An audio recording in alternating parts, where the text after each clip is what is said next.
Welcome to my podcast.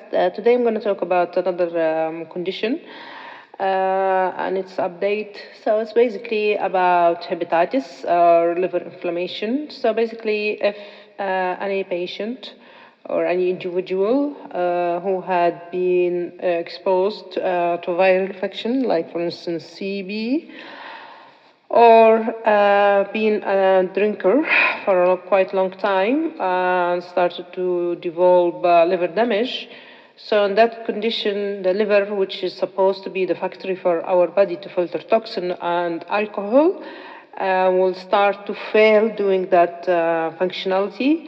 And by then, there will be like symptoms which will show up either in an acute stage or in the long run. So a patient might complain of, for instance, muscle pain, joint pain.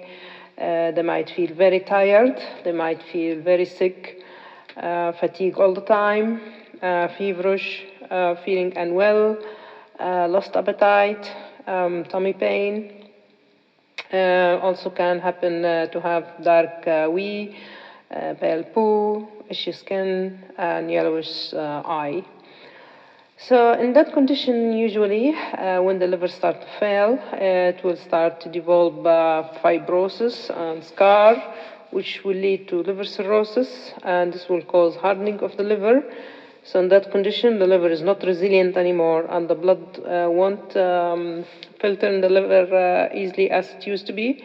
So it will be difficult to pass through. At the very early stage, the liver will try to compensate doing the functionality, which is called compensatory stage. And then when it's no further can do that functionality due to the further damage happened, it will be decompensated and it will ultimately lead to liver failure.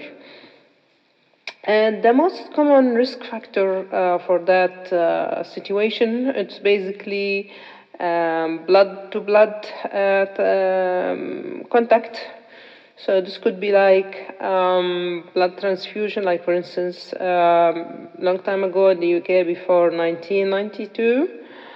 It could be also sharing needles, IV drug user. It could be in tattooing, body piercing, if it's not regulated by law. Usually in the UK they are regulated, but in certain places they aren't. So sharing sharp tools can be one of the risk factors. Also, it has been stated that sharing pipes and smoking cracks, this can lead to lips could be cracked, chapped, cut, and this will lead to blood transmission. I mean, so if people who's smoking crack and sharing that from one lip to another, this could be another risk factor for transmission. And the most common hepatitis known, they are characterized into 5 main types. A and E, it's basically orophycal. So it means, I mean by that, it's consuming food, drinks which contaminated with the poo of infected person. And sanitation is poor in that situation. And this will lead, of course, to outbreak sometimes of hepatitis A. For hepatitis E, it's another short outbreak as well, and it's mainly related to consumption of raw meat, raw pork, raw boar as well, and offal and shellfish.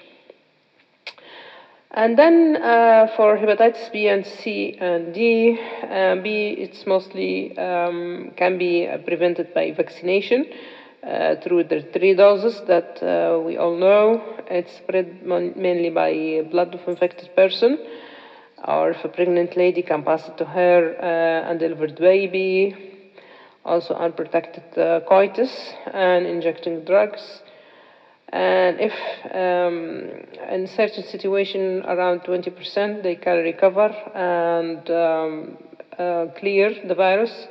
However, the rest it can proceed to chronic hepatitis B, which ultimately leads to cirrhosis and cancer in the long run in many years, say like 23 years ahead. For hepatitis C, it's another situation which is very high spread by blood, and it has many genotypes. So treating hepatitis C depends on the genotype being found in the carrier. If it's in the UK, it has been defined that genotype 1, 2, 3 is the commonest. And if a person have more than one genotype, this will imply that it's difficult to treat. And all time we were using interferon for treatment. However, nowadays interferon has been stopped, and other antiviral has been used with less side effects, like ribavirin. And for hepatitis C, there is no known vaccination, as the case would be, as well with HIV. And it's mostly transmitted by blood-to-blood contact, any injury, any blood transfusion, and in men, male-to-male coitus. That's another risk factor for the transmission. And another risk factor in the UK is by sharing needles and the drug user. And the first symptom the patient might show is flu-like symptom. Sometimes they are not aware, even if they are infected, they could be like normal. And if it stays for quite a long time, of course, will lead to chronic hepatitis C, which ultimately leads to cirrhosis and then liver failure. The other type is hepatitis D, which essentially needs hepatitis B to survive. So it's it can't survive, so it needs like a host to survive, which is basically hepatitis B. And this will lead, of course, in the long run as well, the same conditionality of the progression of the disease. So in that condition, I just have to know that there is nowadays, they are doing like a project called Hepatitis Trust, which is targeting to clear out hepatitis C by 2030 in the UK. So the project is targeting to test as much as can be for individuals, just to see if there is anyone who might be positive, in order to refer them to the right place, to the NSH, for a specialist referral, and talking about management plan which can be provided in order to minimize and clear out the virus from the body. The whole idea is about suppression to the viral replication.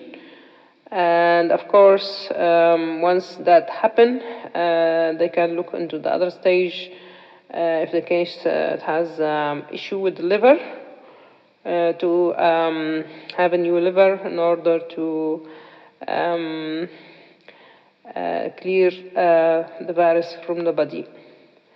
So that's in short about hepatitis and its types, and what could be done, and how the UK is trying to target this condition in order to achieve by 2030 hepatitis C negative situation. Thank you.